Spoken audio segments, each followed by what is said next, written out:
this thing. Let's go and start this damn thing. Hey, welcome everybody back to the most dysfunctional podcast on the planet, let alone most dysfunctional moto. Yeah, we're ripping, baby. Oh, we're back at it. Are we live? So welcome back, everybody. Thanks again for joining us.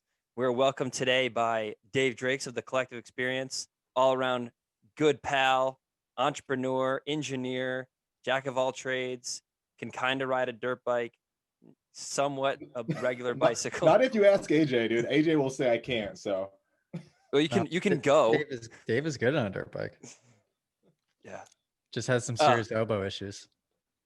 Maybe what is with that, dude? I've been trying since '85, dude. I distinctly remember AJ saying something about elbows, either my first year in big bikes or '85s, and I just can't. I can't get it to go away. I probably do 3 or 4 cat academy classes a year, and dude, it looks like his arms weigh 300 pounds individually, and he just can't physically hold. And he can't physically hold them up when he rides. He's just like, they're stuck down. And how does that manifest? Like, what does that limit you to do? Issues in corners, because he's a good rider and he still can corner decent, but like definitely the elbows are a huge issue in the corners. It's a factor. I've been working on that for a while, man, and I'll be mindful of it for like 2 corners, and then slowly they'll just. It's all about hand placement and stuff too, because I'm kind of like weird with the whole like triangle going into the grip donut type of deal. So we're working on it. Cornering is my biggest weakness, 100% without a doubt. It's like one of those things I know I just lose a ton of speed in corners. And like this past season, I worked on it so much, and I definitely got way faster. But man, all those subtle little things that you probably would never think of, really factor in. Yeah, dude, I'm in the same boat. The whole time in Florida, I was thinking to myself, like, especially when I watched the footage back, I'm like, what was I doing? It just, to me, watching myself, it looks like, okay, here comes the turn, stop, and go. It's like such a delay. I'm like, come on, just get on the gas. When I'm out there, it doesn't feel like that. But as soon as I watch it on footage, I'm like, geez Louise. Is it hard to be critical of yourself like that? Or do you find it necessary in your process? I never really thought about it that much until I over my career, I haven't watched a ton of footage of myself riding. Growing up, no one ever had a camera to film me. When I was in amateurs, I wasn't quite good enough to be in like all the Verb Moto videos all the time. I'd like make a 5-second appearance here and there, and I'd get pumped to see it. But it wasn't that often that I was seeing my riding. It wasn't until just recently where I'm like, holy, I get to see myself ride all the time. And I pick every bit of it apart. If there's like an hour worth of riding footage, which there was 2 hours plus worth of riding footage from each of these Florida days, the 5 minutes or 7 minutes that the vlog was what I literally cut that down to, because I was that picky. Jeez. Is there ever a time when you've like watched something over the years where you're like, I was spot on, like, man, I looked so good on the dirt bike, like everything was flowing, corners are good, rhythm's good, momentum's good? Like, has there ever been a time where are you always hypercritical? No, I mean, there's little things within those moments. Like I was watching a highlight of Detroit 2019 where I won that LCQ. I saw a highlight of it somewhere. I was like, dang, man, like I looked good overall. I was like, wow, I looked really good. Like I was standing up, I was hitting the whoops good. But then, yeah, sure, if you were like, AJ, break this apart, I'd watch it, and every 2 seconds I would have something for you. Yeah. And then, more times than not, I'm seeing footage, I'm just like, ugh, like. Detroit was a good one. A little tight in the last lap, but we'll excuse it. Was that the race where Whitrock grabbed your helmet and tried to kiss you at the end? Dude, I'm surprised no one brings that up, dude. As much as we talk about that. Oh, dude, that was like AJ's most highlighted TV appearance all season, and Whitrock hijacked it by trying to kiss you. It was hilarious. What did he say to you? What was he saying to you? Yeah, do you remember what he said? It was loud. I don't remember. I can't remember. I wish I could. He was whispering sweet nothing. That was funny, dude. I remember I ran over, I was amped, and then I just looked over and freaking Whitrock's just like nuzzling into his neck. I'm like, he was yelling something. Mother F this, mother F that. I don't know. He was Well, it's not often that I look at myself and think that way. Trust me. Like I do think I have good style for the most part, but I'm just watching it and cringing half the time. Me too, to be honest. Same. So we're definitely going to delve into your Florida trip, and you spent a lot of time on your motorcycle, probably the most time you've spent on your motorcycle before Supercross season. And what did we say last time? 2017. Yeah. But I want to highlight our guest of honor, Dave, who is gracious enough to come on. We've had him on before, frequenters of the show. We actually sat down to record the other night, and we had probably the best episode that we've ever recorded.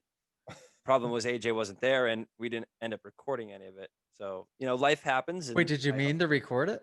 No, we didn't. No, we were waiting for you, and then, you ran into your problems, and Dave and I just had a great conversation and blew every ounce of content that we could have talked about today. We can bring him up again. We can. No, we definitely will. Definitely. Right. Bryce is good at that, and we'll talk on the phone for 15 minutes, and he's like, "Oh, we should save this." No shit. Well, we were doing that right before you joined. We're like, wait, hold on. We gotta wait. So Dave, you're building a bike. We were talking about that. And, yep. And that's like one of those endeavors that I've never even tried or attempted. I'm an off the shelf type of guy. I'll add my customization. Yeah. But you're building from the ground up, and I should specify mountain bike. Yeah. You're building from the ground up. Yeah. How's that going? Man, it's an undertaking. So to start off, my girlfriend bought me like one of the sickest mountain bike frames like of all time. I had no idea I'd be getting it. She got me a Specialized Evo comp, and I'm a big fan of Specialized since like Tour de France days, watching that with my dad. The bikes are just gorgeous, and she surprised me with one for my birthday and birthday/Christmas. And I want to do justice to it, so I figured I'd go all out with the components. But man, is it pricey! And this is my first true like ground up frame up build. I've done dirt bikes frame up, no sweat. That's kind of my world I live in. Bicycles, it's a whole other world. So I'm learning all the different standards, the parts, the pieces. You and I went over frame geometry, Bryce, and you're going over fork angle, like travel, all that stuff is just a whole different world to me. So it's been super fun, a lot of learning, but man, I'm like ultra critical, dude. It's the whole thing. It is one of those things though. How is it that bikes in general, but really mountain bikes like crazy, the standards are all over the place. It is.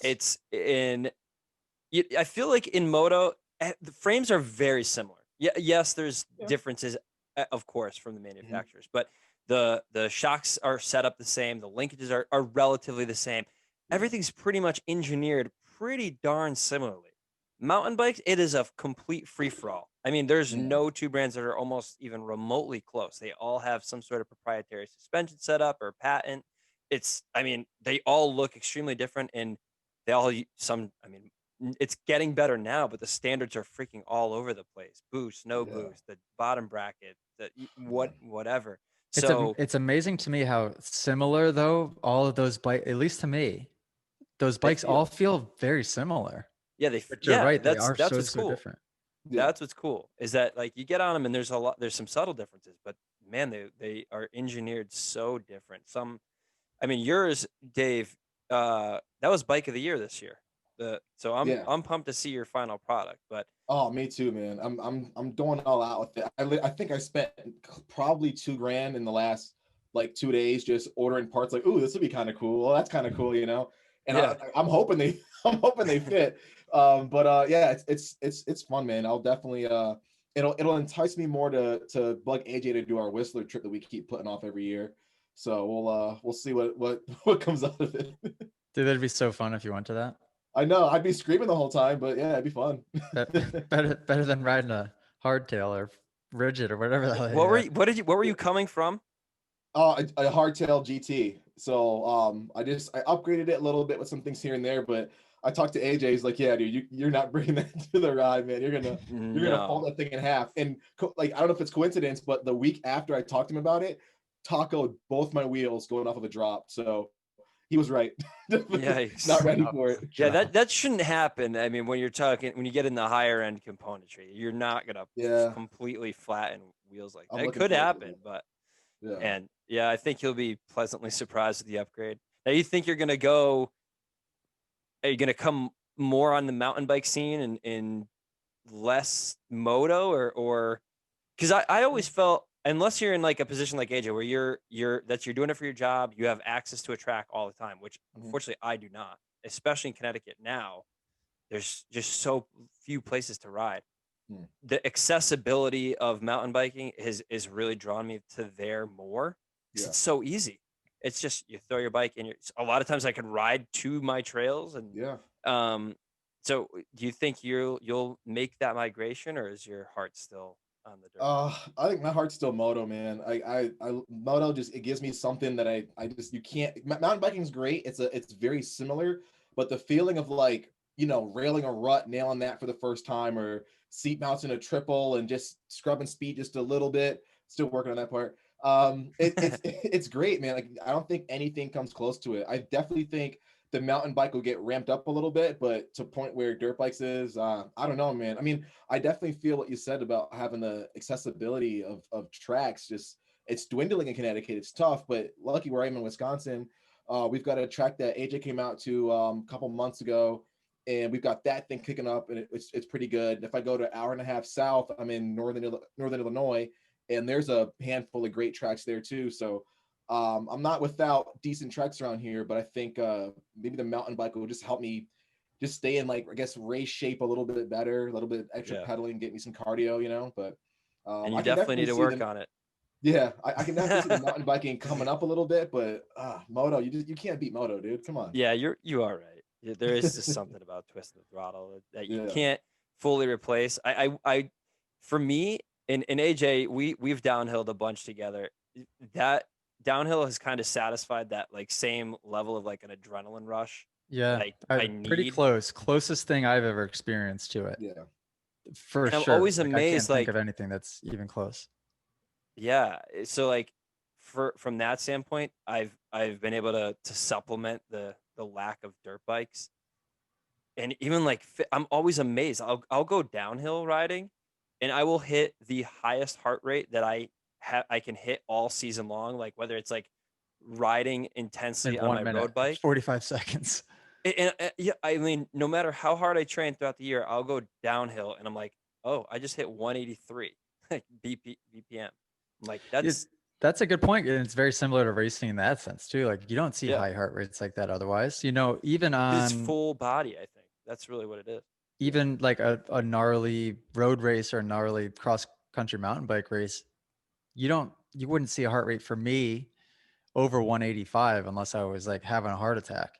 Yeah. You know what I mean? But if you Yeah. throw yourself on a downhill mountain bike or a dirt bike, all of a sudden I'm hitting 195, 200. And so I think it's just the adrenaline, right? I would imagine. But I have to say, on the mountain bike, it's got to be pretty gnarly. I keep saying gnarly. It's it's got to be pretty intense. Like, I can't just go down the basic runs with the guys like floating jumps and be at that level of like extreme how I feel sometimes on the dirt bike. I have to be like really doing some death defying stuff on the mountain bike for me to get that same feel. Oh, I hear you. Yeah. And what's crazy to me is, like, on like dirt bike stuff, if AJ's like, hey, go hit that 90-foot triple, like, it's almost like, it's a little scary, but boom, it's almost immediate. If someone tells me go do a 10-foot drop on a mountain bike, I'm like, dude, never. No way. I don't know what it is, dude, but like dirt bikes, I am so much more used to jumping those things. Mountain bikes, I'm still like, you feel more connected on the dirt bike. You're gonna feel a lot more confident on the new mountain bike.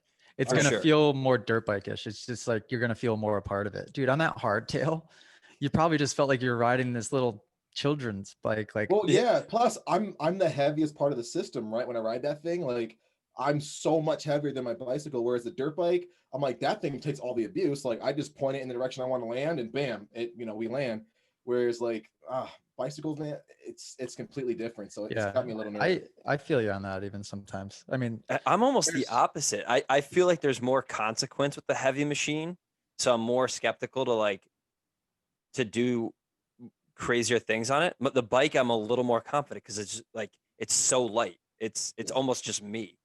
Maybe that's like part of my like skiing background and like Yeah, I I don't think have you just that's nothing. because I side with Dave on like feeling way more comfortable on the big bike, but I can totally see the way that you would look at it.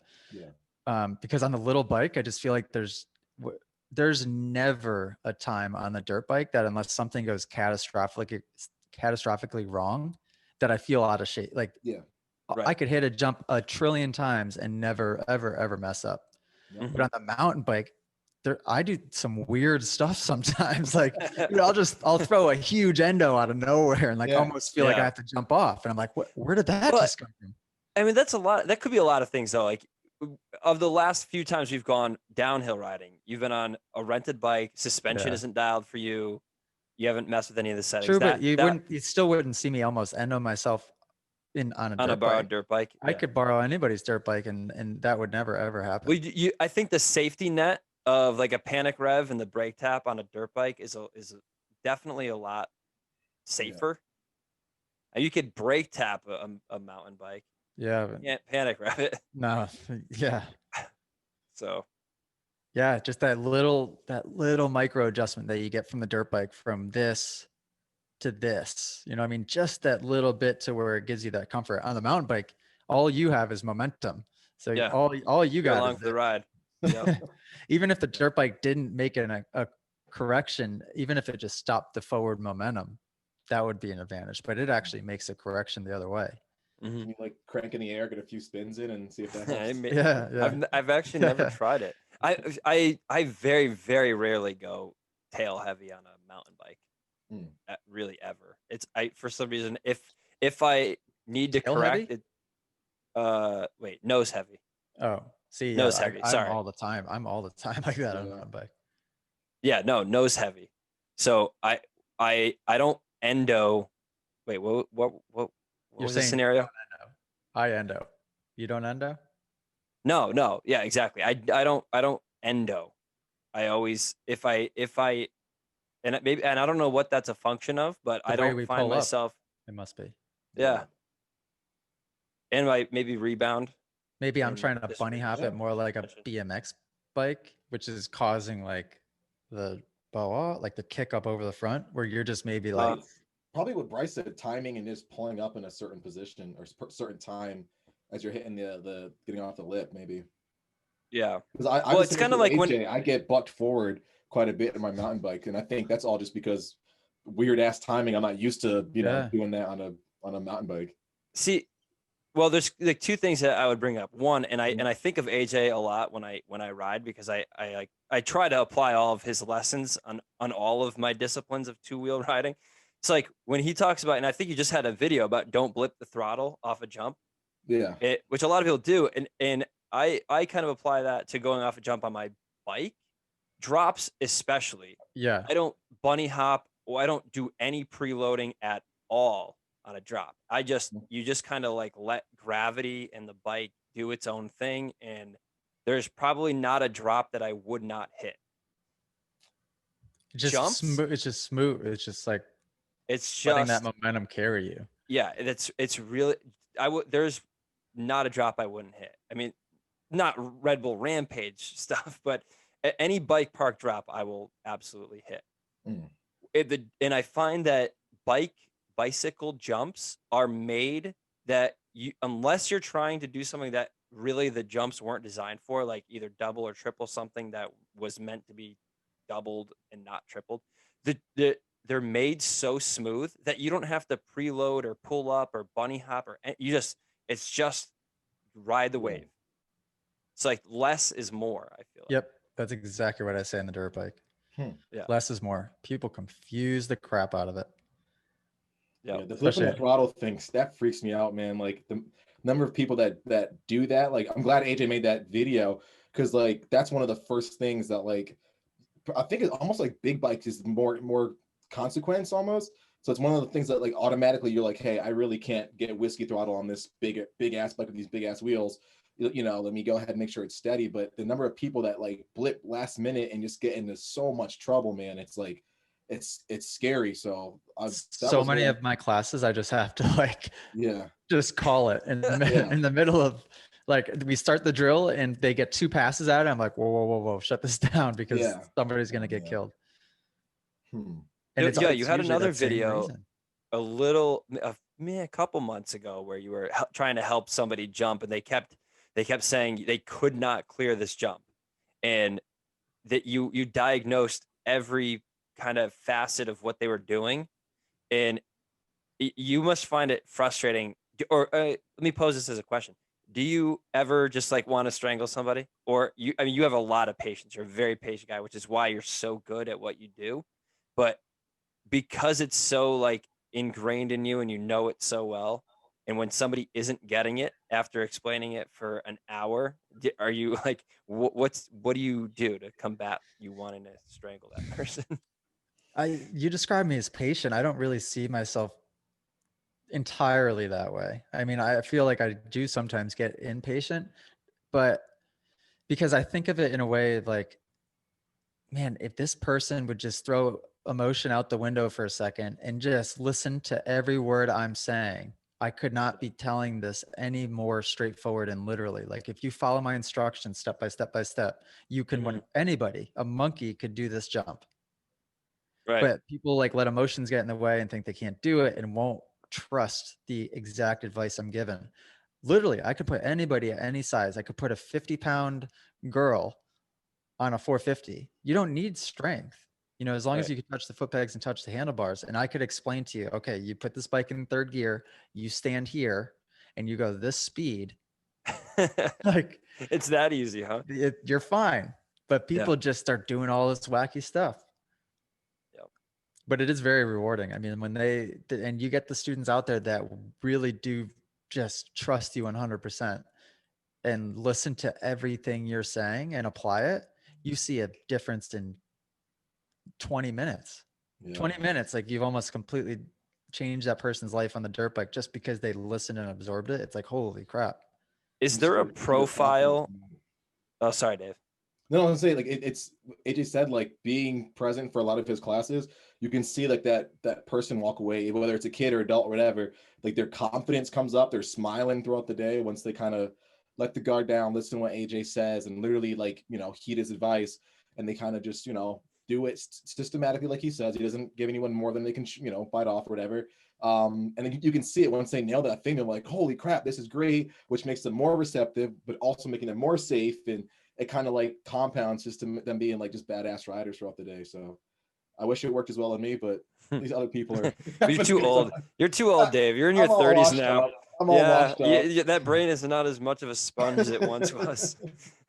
AJ, is there a profile of person or rider that you could develop to say, all right, beginning of the day or halfway through the day, this is the type of person that's gonna really benefit from me, or that I might as well be talking to a wall? Like, dude, Bryce, these are great freaking questions, man. Yeah, I'm on it. It took my alpha. You really, I'm just kidding. You're on. No, really, these are awesome questions. Now I forgot what the question was. We won't tell people why you look the way you look and they're talking the way you're talking. But I'm sure they could guess. At this point, there's a savvy viewer or two that's going to look at your eyes and say, I know what's going on here. Dude, the lighting's bright, okay? The freaking, it's the lighting, all right? Jeez. So my question is, could you? Yes, right away. You have a sense, okay. I mean, well, right away you quickly can kind of, assume, pretty safely assume for the most part. I mean, people have surprised me, but yeah, it seems like, the girls are usually all awesome. I don't know. I don't know if I worked with a single girl that hasn't been ridiculously receptive and been really, really fun. Less ego, probably. 100%, zero ego. Yeah. The fear sometimes can be a little bit worse, but to be honest with you, no, usually the girls I work with are for the most part fearless as well, but willing to just listen. The guys have an ego. The guys sometimes will, have the rebuttals and have their excuses. And it's just like, dude, just listen for a second. Like, and just hear what I'm saying and apply it. That's it. And have you ever had to kick somebody out? No, but there's people that for sure, like I'll lower my effort at that point and kind of just like go through the motions because I'm like, well, what the, you're not I could tell this guy, go ride the track, have fun. I could tell this guy the secret to life and like, he's going to argue me on it. And yeah, I don't know. I mean, those people are few and far between, but it can be frustrating. But man, I tell you what, like there's so many kids, like a Tomahawk, that they become my full-time students, just like 8 to 13 years old, and just so willing to try and learn, and they're just like pumped to be there. That's a difference too between the people that are, you can tell maybe their parents wanted them to learn something for the day and they're not too pumped on it, versus the kid that's like, hey mom and dad, I saw AJ on YouTube, can we go train? And they're just like, that makes it more fun for me also. Okay. If that made any sense. I don't know, man. I don't know. I don't know. Who knows anymore? What are you talking about? What's my name? What's my name? Who am I? Well, so Supercross starts in 2 weeks. By the way, guys, my eyes look so bad also because my camera's up here and I'm looking at you guys down here. Oh yeah, I mean, I think that's just the Zoom. That's the curse of Zoom. Unfortunately, does it look like my eyes are shut? They look a little sleepy, little bloodshot, little red. Do they look shut? Little squinty. No, you're good, man. You're good. So Supercross starts in 2 weeks. You're just training for you're there for full. You decide not to extend your stay. No, because the weather, it supposedly wasn't going to work out, and the team was scooting out of there. Okay. So everyone just called. Still no TV schedule, right? As of today, I looked today to see how to. Yeah, somebody commented on our last Instagram post asking about the NBC Supercross pass. That's not available. I go on the Supercross website, look at the schedule, no TV. Everything for TV is TBD. Yeah. I'm wondering, is it NBC? Is it Fox Sports? Is it a new player? You wonder if they're delaying because they're waiting on a deal, or if they're delaying because I don't know how long the happen. NBC deal was for. I mean, what was last? It was last year, a year 2 or 3. I can't remember. I don't but you wouldn't think it'd be due to any type of like hesitation, and like if they think it's going to go off as planned. It's not that. It could be. I mean, because they don't want to book TV spots for something that's like so up in the air. Yeah, that could very well be. I hope, but that doesn't. I would hope that they would still do like the app. You know, you could watch on the app, which is what I did. Yeah, that's how I watched it every single time. Yeah, right. And so that would not be affected. I hope they don't change the schedule. I would imagine them charging a little bit more to watch Supercross if they're not going to have it on TV. But why wouldn't? I mean, they had to have it on TV. They're having fans at these races. I'm sure they're going to have it on TV. One of the largest parts of their money-making endeavor is the TV contract. Yeah. Pretty sure. Right? AJ, what have you heard? And Dave and I were talking the other night about this. What have you heard as far as races that are going to have fans, pit party? Nothing. Absolutely nothing. Haven't heard a single thing. Even for people that are like, oh, well, can I get a guest pass, whatever? You know, people that I would typically get passes for. I'm like, listen, till I show up at the first race, I have no idea if I can get a pass for a single person. And so, Dave, this has a direct impact on your side gig, which it's more than a side gig. Let's be honest. The Eclectic Experience is awesome. It's huge, and it's heavily reliant on fans being there and experiencing the whole 9 yards of what Supercross has to offer. How has this affected you? What are your plans to kind of mitigate those issues? Yeah, it's definitely putting a damper on things with the whole COVID restriction. So I don't know if everyone's aware, but they're severely limiting the number of people that can be around the riders and the teams, which is what the Collective Experience is all about. We're all about grabbing fans from all over the world to shadow teams and get hands-on experience working and assisting teams for whatever future endeavors they want to have, or just to hang out with their favorite guy for the day, whether that be AJ Cadenzero, Adam Enticknap, you name them. It's tough, man. It's really difficult for me to be able to get the program ramped up to full potential this year. I think we're gonna have to play it by ear every single round, to be honest with you. Like AJ said, we're not even sure if we can get passes for the races anymore. They're severely limiting just general admission to begin with. So the fact that riders can only have certain people around them, passes are limited.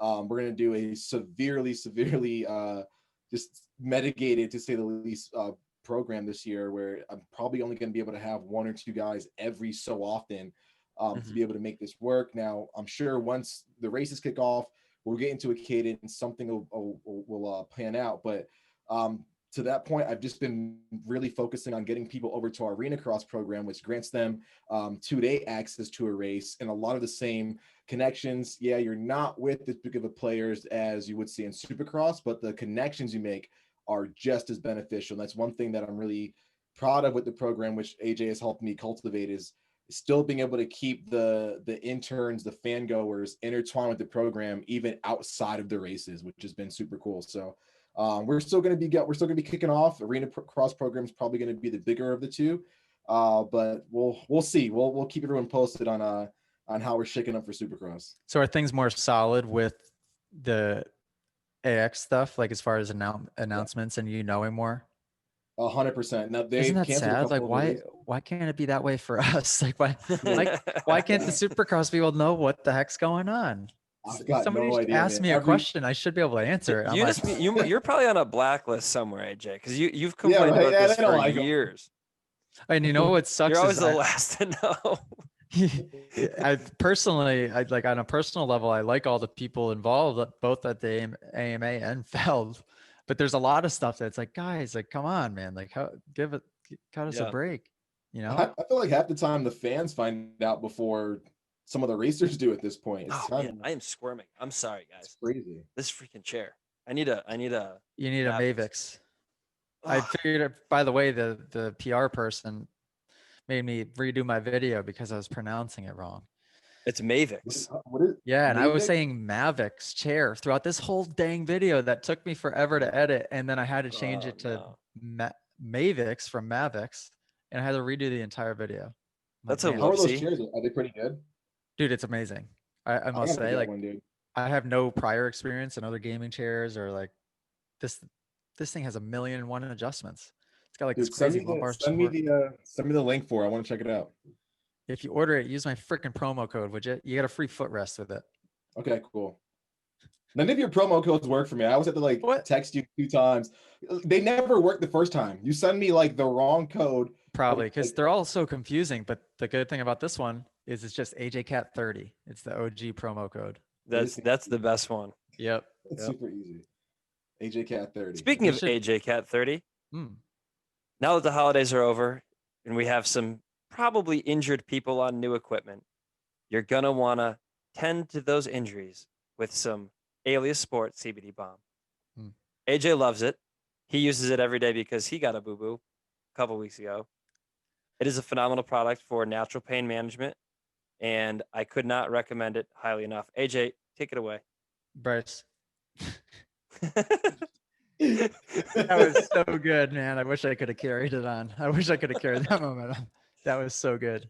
Just speak from the heart, bro. That was so good. This stuff is the real deal, guys. Take it from Bryce. Allie used all mine. So Alias. Don't say that, dude. The last episode you said it would last forever. No. The rub is nowhere. That stuff's brand new. We use it every day. Brand new. It's the oil droplets. Oh, dude, I go through the oil like crazy. Oh, we do 2 syringes. I do 2 syringes. I overdose on that stuff at night.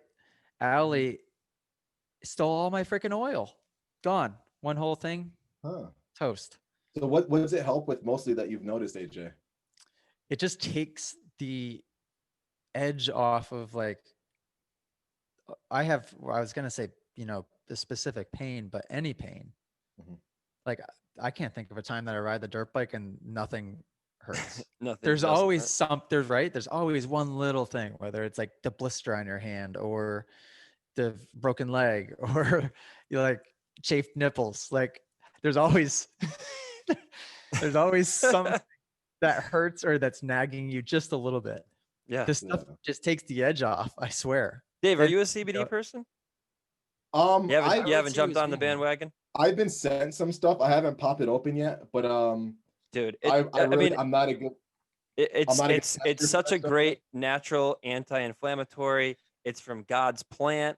It's 100% natural. It's for pain management, that somebody that comes out of the ground, they turn into a bomb. No pharmaceuticals, no mass manufactured Dave, I bullcrap, would see dude. It's great. all about that.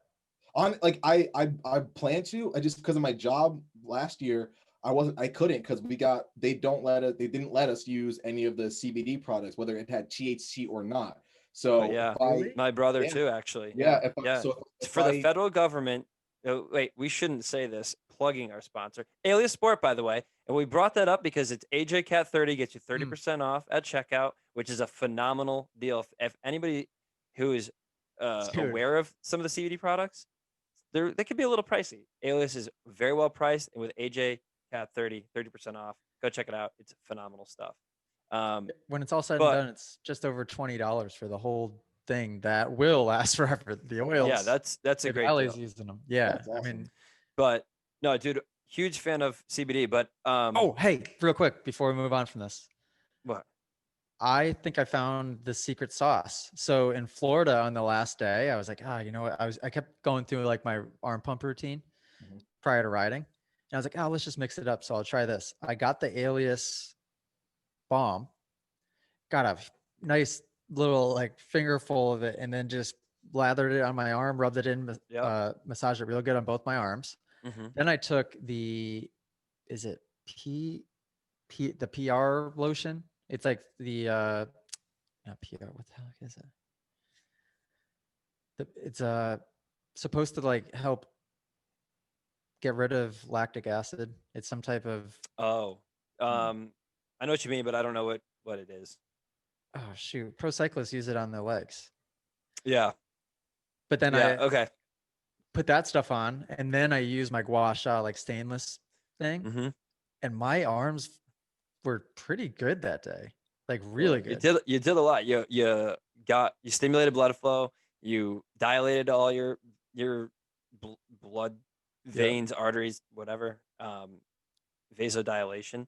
You made anti-inflammatory. You did your lactic acid scrub. That that could very well be the secret sauce.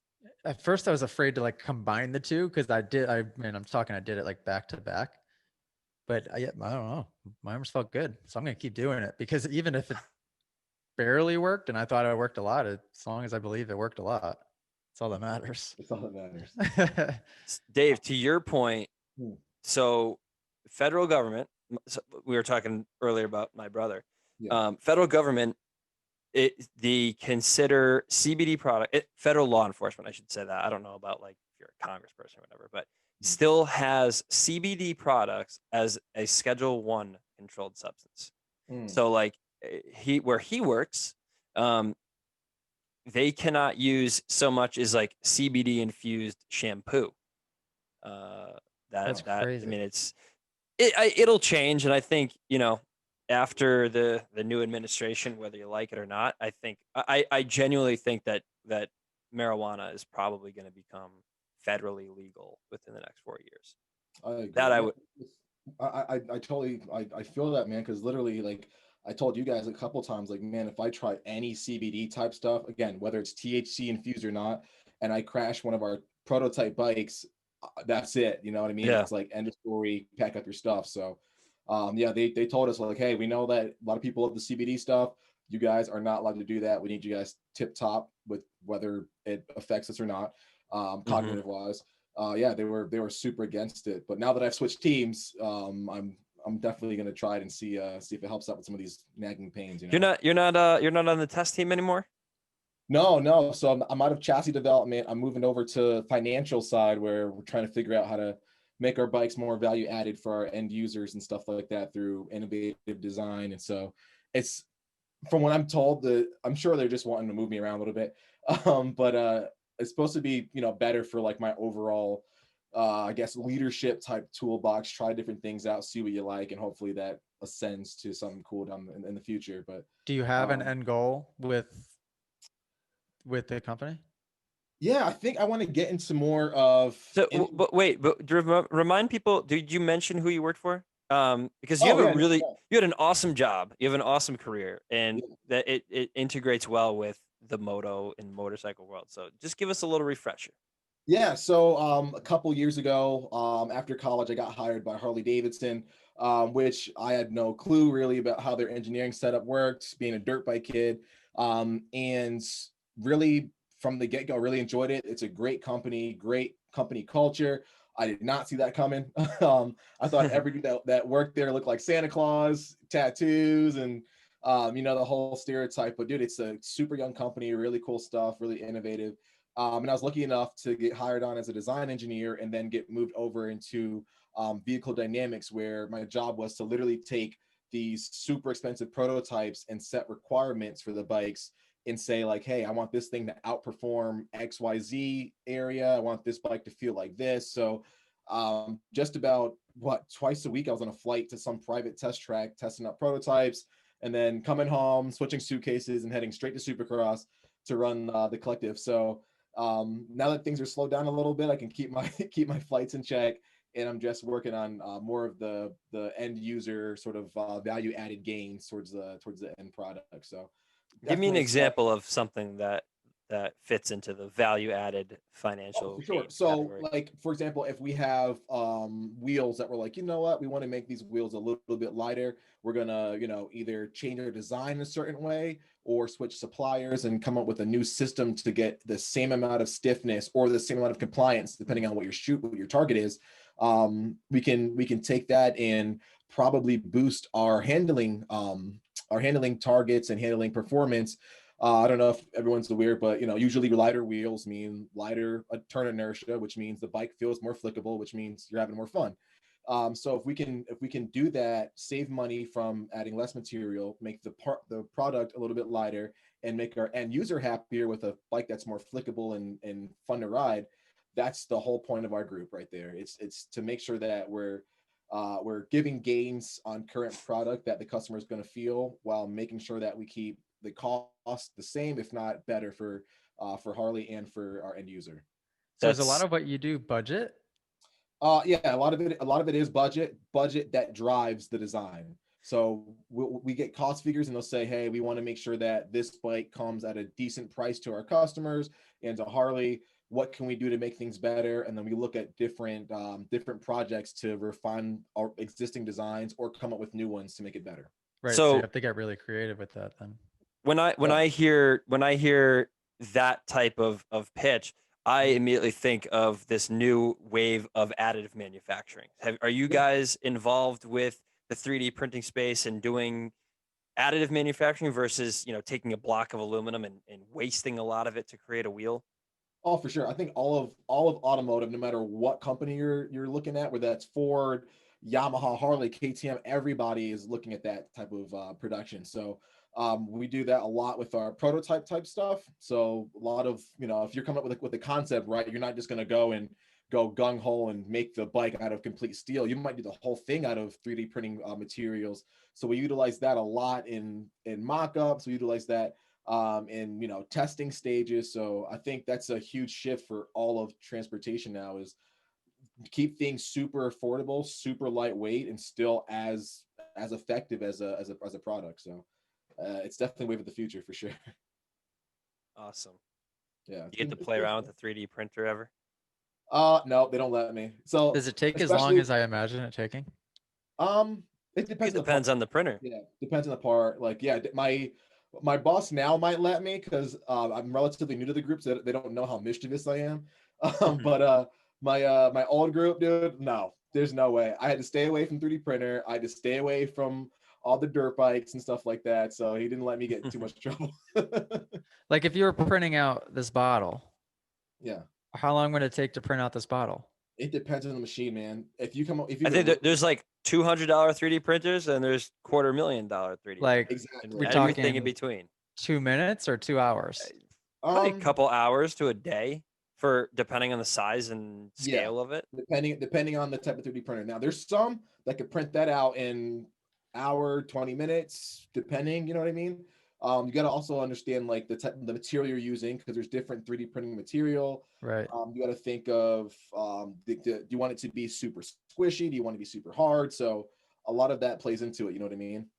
That's amazing. I would love to watch. I don't even know if I've even watched a YouTube video of that. Just I've Google, heard of yeah, it, do a but time lapse of a 3D Check it print. out. They're It's cool, pretty man. sick, dude. Like, cause It's sick, yeah. like the possibilities are almost endless. I mean, they're just what's being built? Like, where are you watching it get built right in front of your eyes, or is it like watch it get inside built of? right in front of your eyes. Yep. So what they do, I mean, for like your example in plastics, it's very very small layers where Yeah. they have like mostly like either a powder or a pellet, plastic pellet that's melted into almost like every layer. Think of it like they're welding individual layers upon layer upon layer, and Man, with lasers, right? it depends on the material. It Yeah. depends on the material. So like there's metal 3D printers, there's plastic 3D printers. Exactly. I'm YouTubing it.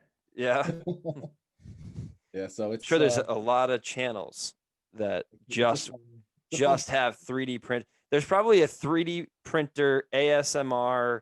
Like think of a stupid niche channel. Yeah. Then they crush it in a hydraulic press at the end. Like Whoa, this thing looks high tech. oh dude, there's so what car company? Oh, okay. It looks like it's printing it, literally. Yeah, literally. And then it printing. just keeps going up, up, up, up, up, up as it's layering. Yep. And there's some that actually shoot lasers into powder, and that's how they create it. And then once the material, the part's made, the floor kind of drops out and it raises your product up. So AJ, Whoa, so like the that benefit, is so think about this. Like you have unbelievable. so like you have an aluminum wheel for let's say a Harley Davidson, we're using that example. Typically you'd have to take a block of aluminum and like CNC it down, and all of the material that you remove it could be recycled, maybe it's wasted, but the idea is of additive manufacturing. Instead of like taking a block and then having a bunch of that you ultimately don't use of that block, Right. whereas you're just creating something that you need. So there's a very, very little waste. That's what. So how are you melting it down? Like, how are you prepping that material? Think of it as it's being laser welded essentially. So it's melted down. Yeah. Whoa, you just did this. Now I don't know. I mean, I don't know enough about it. I've pretty much reached my knowledge limit of it, but I don't know like what the strength. Can you I do don't it know with what like the strength would be of. I don't think you could do like an engine block out of it. I doubt. I don't know. I don't know what the thicknesses and tolerances are. I know like there is some machining you have to do after. It's not like a perfectly toleranced product at the end. Yeah. Whoa, this is cool. Could you buy one now, dude? It's gonna buy like a $10,000. Could you do plastic, aluminum, the carbon fiber? Could you do any material? Can't do carbon fiber. That's a really specific process. That's a lot of layering. But the other ones I just named, you can. Plastic's probably the biggest most common. Different variants of like plastics and polymers, yeah. And then, but you can do like you could make an aluminum wheel out of it. I don't know. I don't know if you can actually do a wheel. Again, I don't know what the strength is. That's almost like Dave's department, finding out what the failure point is. I haven't really dug much into the way of metal 3D printing. I deal mostly in like the plastics or some sort of variation of plastics. But I know there's a couple out there. But man, the properties that so many variables that go into it and coming out right, it's not my department. It's a whole different deal, man. So like, let's get AJ's reaction. We'll get a reaction video of watching 3D printing. Dude, that'll be He's gonna buy one now, dude. I'm telling you. He's gonna piss off Al. He's gonna start making. You can like get a 3D printer and make little AJ Cadenzero figurines. There you go. You could crank out 2 a week. But if you get a 3D printer, do you have to go buy like melted liquid? Melted liquid. So here's where plastic. The average person, unless you're an engineer and you're familiar with like CAD and the programs you're actually producing the blueprint, the digital blueprint for it, you're really limited to just like something you could download online. And there's a ton of things. There's a ton of templates and stuff that you can get, but like to truly customize something from the ground up, somebody needs to design it. Somebody needs to engineer it. That's the tricky part about it. It's not like you go into like anywhere and just, I'm going to design this. I mean, But also, where is great this for thing printing the material from? Like, I'm not getting that. Can you just? So It there's looked like they just like, had these You units. might buy like a product that almost looks like maybe like buckshot or like a finer powder, and it's almost like You like a coffee machine, and just pour it in there, and then it does the thing. Essentially, exactly. yeah, and then it feeds that through through like a melter, and then boom, it spits it out. Or it's a chemical added deal where you're adding in Right. a powder to like another chemical, and that hardens once it drops in or something. So it's quite a few different. Man, It's Yeah, the it's all future different age. world. Check it out. that's pretty cool. Yeah. Yeah. Well, Dave, that's Cool. cool that you're changing roles in Harley. Yeah. I'll ask you again if Alta is ever going to make a comeback, because Alta was a subsidiary of Harley, right? Yeah, we ended up buying them out. And I guess just due to differences in development, which obviously I wasn't privy to. That's a bunch of high up stuff. Yeah, I guess they couldn't make their end product work, whether it was volumes or technology or whatever it was. I don't know if they're coming back or not, man. I would love to, as a motorcycle enthusiast, especially somebody who loves the electric space, especially when it's applied to my passion of dirt bikes, dude. That was it for me. That was awesome. I would love to see them make a resurgence, man. That would be so cool. I'm not sure if it's going to happen.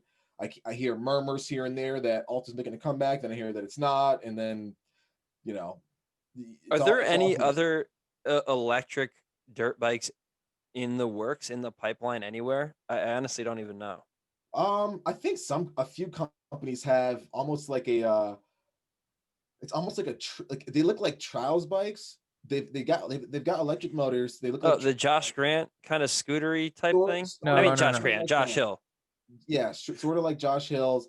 And there's a few other companies too that have a similar product out. I can't freaking remember the name. But they seem kind of cool, but it's very lightweight. They look like trail bikes. So we're like the Alta. Oh yeah. It's almost like a mountain bike hybrid dirt bike, right? Exactly. Wasn't there a teaser? Was it last year, the year before, of a Honda all electric bike? Yeah, that thing looked cool. So I heard that Honda made a commitment in the next 5 to 7 years to have all of its internal combustion off-road line go fully electric. Now, I don't know if that's a rumor, if that's fact. I have no idea.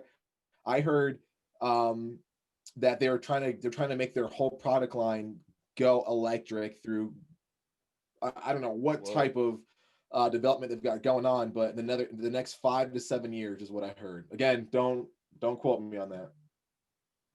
But that'd be super insane. Interesting. That would be somebody Google it. I would personally, I'd love to see that, man. I'm gonna Google it. So cool to me. That would be. I've never ridden one. I'm gonna ride AJ's. He promised. I was gonna say, for somebody that's ridden an electric dirt bike before, AJ can attest to this. The feeling is incredible, man. It almost takes it just takes all of the BS away, and it's literally just you, your technique, and a motorcycle that's going to do whatever you want it to do. And it's such a raw form of riding. Like it is very, very raw. Yes, man. I just love the idea of being able to switch the power like on demand. Like you want to ride a 250. Oh yeah, perfect. Yeah. Or you want your balls to go to the wall. Yeah, it's not at all like hitting the map switch on your 450 and it's like, did you notice the difference? Yeah, maybe a little bit more bottom here. No, this is like, whoa, okay, I just got on a 450 from a 250 because I hit the button 4 instead of the button 1. Like that's wild. It's 4 completely different motorcycles. How long could one last? Like, what are we talking as far as a timed moto? I feel like AJ could probably 20 minutes max for like pro riders, man. I don't know if you got anything out of it other than that, AJ, but slow guys like myself, you might be getting like close to 30 minutes, but I feel like so you couldn't finish a main, or do you think you could? On a hard track, I think it would. Yeah, I think they said 45 minutes of ride time for like an average person on, I don't know. Well, even if we said a medium dirt type of track, if you put it on a hard pack Supercross track for only 20 minutes at my weight, at my throttle control, because I'm not going wide open the whole time, it should be fine. And on hard pack track, you'd probably only be riding it in like the second map and not the fourth map, because you'd want to kill some of that crazy torque. Have you gotten yours yet? Is it in your possession? No. I had to delay that because I have a lot of other financial commitments going on, like the house, a million other things. We have like a giveaway that I don't know if you can call it a giveaway. Is it a giveaway? I'm giving away my practice bike, so there's like a bunch of stuff going on with that. And I should enter that, Bryce. We should enter and. Oh my God! Could you imagine Dave Drake's one night? that would be hey, AJ. the third bike I won. Online, you won two. I knew the one bike. You won two. I think I won two. One before I moved out to Milwaukee. I think I won another one. I feel like I remember that, honestly, which is insane. And then I won the Boysen bike, and this would be if I won that one, it'd be a third one. Wow. Well, I won a wakeboard. That was probably my biggest win. I'm gonna buy a beanie. Went off the beanie. The beanies are nice. They're sick. All right, let's get on to what everybody came here to listen to, and that's you riding dirt bikes. Yes. What are your questions, Bryce? Hit me with them. You know what? I have not prepared any questions about motorcycles or dirt bikes. Just kidding. So you're in Florida. You had a week of actual dedicated Supercross time. You had a lot of YouTube content, which was awesome. I liked watching it. I don't want to repeat too much, but I think you were even maybe surprised with how, for lack of a better word, terrible you did the first day. Am I right? I kind of was. I think it was about right what I expected, to be honest with you, because I know I have enough. I'm just busting your balls. Oh, no, it was terrible. Okay, it was pretty bad. But I expected it to be terrible because I think I've had enough experience with being unprepared at this point to where I was like, I know what's going to happen. I'm going to show up. I'm going to be able to do a lap and a half, and I'm going to have arm pump. And I'm either going to have to pull off or I'm going to start rolling the stupid track. I knew that was going to happen. And that's exactly what happened. The one thing I had surprised myself with is I actually finished the 20-minute +1 main event. Yep. I freaking finished it. I couldn't believe it. Like, because after the fourth lap, I came by and Rattray's cheering me on because I was still battling with the guys at that point. And I went by him and my whole body just caved over the bike. I was like, and I just did like one of these. I just shook my head like, this is lap 4 and I got to make it like 15 laps. This is not going to be pretty. Wow. And how fast did you go? Like from day 1, day 2, how did you feel day 2? Let me back up. How was the bike? Okay, so that was another factor. It was getting on a brand new race bike with a suspension setting that not only is brand new on a brand new chassis, but was a stiffer suspension setting than I've ever ran. So ever. Even more than straight rhythm was stiffest, and nothing will ever obviously match that unless we another straight rhythm setup. But the stiffest Supercross setting I've ever had. So I got out there, me being super rusty, combined with the pressure of there being a lot of fast guys there, combined with the whole team watching, like all of that was a recipe for me to just be instantly uncomfortable. Mm-hmm. But I have enough experience like in those situations to, in the moment, like reset and snap myself out of it. Because in the past, I would have let that one moment just spiral my day and I would have had a crappy day, which then would have led to a crappy week. But on the spot in the moment, like 10 minutes into this happening, I was like, okay, you can stop this right now and turn this day around and just like realize that this is just the process and tomorrow will be better. Things started to kind of improve. My lap times day 1 probably started at a 1:16. And maybe got to a 1:13 and then dropped to a 1:40 because I got tired. Where day 2, best time went to like a 1:09. And then my drop was probably to a 1:16, 1:17 once I got ridiculously tired. So it was like 50 times what day 1 was. Yeah. Wow. What was it like day 3 was saying? He's pretty hands off, like with He's the opposite that I would be. I would be crazy analytical and like almost too much so. Yeah. He's very like moto, Hmm.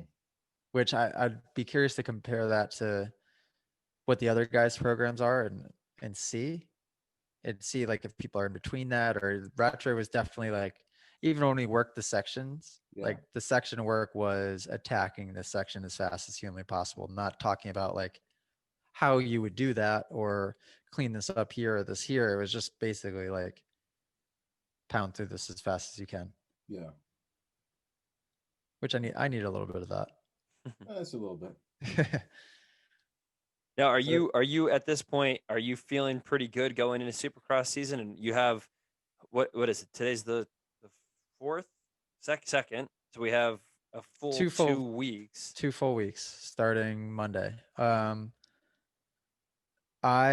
mean, I again have realistic expectations where I am. That I'll tell you what though, that 3-day period made a big difference. That being not only 3 hard days of training in like hot Florida heat, with a bunch of fast guys on a gnarly track that got really rutted on the race bike.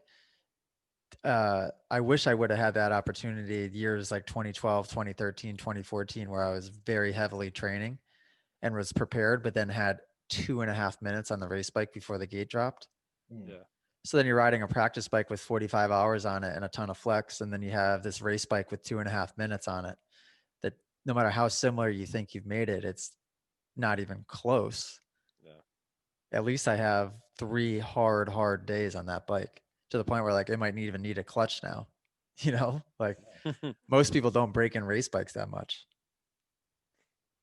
But I'm going to have these next 2 weeks to like, I got to figure out.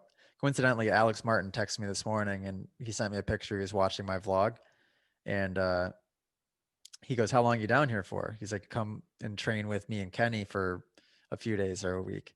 And I was like, "Well, I'm back up north, but I could try to get down there." So he's going to ask and make sure it's okay with those guys. But that would be nice. Yeah, that could be cool. Yeah. Where's that sandbox? Yeah. Okay. So it's Amart, Roxon, and then a few like privateer guys. He didn't say the names. So that could be cool. If I did that, I would literally catch a flight like Tuesday and catch their Tuesday, Wednesday, Thursday, Friday of riding and then fly back. Just have to find somebody to drive the bike and Yeah.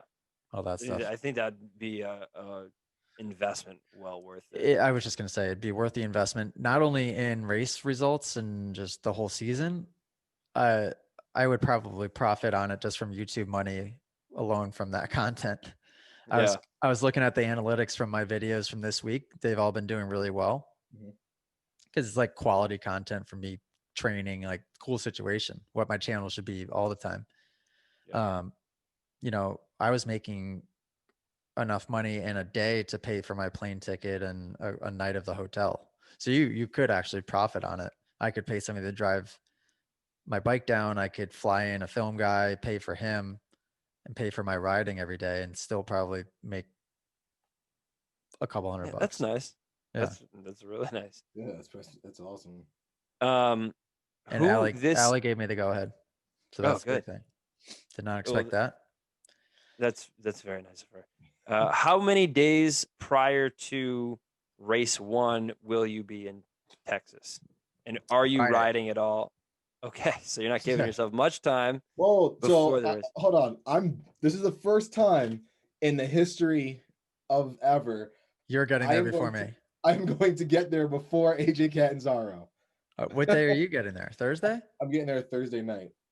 Just to be safe, or was that just your travel schedule worked out that way? Kind of just to be safe. Like I don't have the schedule for the test for the COVID test yet, so I'm not sure what that's gonna look like. But normally AJ's there like Tuesday or Wednesday, and I'm there at like 4 a.m. Saturday morning before the race, like no sleep. Gosh. Yeah, we'll see. I should have probably got there Thursday for the first one, but yeah. I think I get there early Friday where I shouldn't have to worry about it too much. We'll see. I mean, I have a scheduled COVID test time for myself and my photographer Cam, so we should be fine with that. I don't know. We'll see. I don't even know if they're allowing fans. How many fans are allowing? I don't know a single detail. A single detail. Jason must know, right? I don't know. I mean, you would think the riders and team and crew would all get kind of that same email thread, but yeah, we don't know anything. That's a bummer.